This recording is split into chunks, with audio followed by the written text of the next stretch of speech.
இன்றைக்கி நாங்கள் காலையில் போனதும் காஃபி குடிச்சிட்டு ஃபஸ்ட்டு எல்லாத்தையும் எடுத்து வச்சுட்டு அதுக்கப்புறம் கடையில் கொஞ்சம் ஒர்க் இருந்துச்சு. சரி இந்த வளையலெல்லாம் எல்லாத்தையும் க்ளீன் பண்ணி வைக்கலான்னு சொல்லிட்டு கண்ணாடி வளையல் பார்க்கவே அழகழகாக இருக்குது. சரி கொஞ்சம் தூசியாக இருந்துச்சு, அதெல்லாம் எடுத்து க்ளீன் பண்ணி வச்சிடலான்னு சொல்லிட்டு அதெல்லாம் எடுத்து க்ளீன் பண்ணிகிட்ருந்தேன்.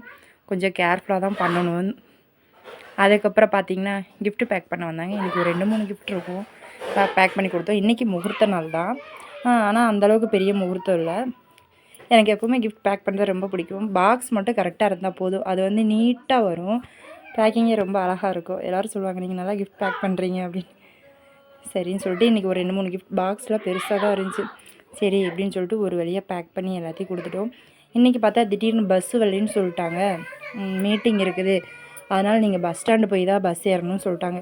சரின்னு சொல்லிட்டு நானும் சபானாவும் சாயந்தரம் சீக்கிரமாக கடையை அடைச்சிட்டு வேகமாக நடந்து போயிட்டுருந்தோம். அங்கே பார்த்திங்கன்னா பஸ்ஸே வரல. அதுக்கப்புறம் போய் பஸ் ஸ்டாண்டில் போய் தான் பஸ் ஏறி வந்தோம்.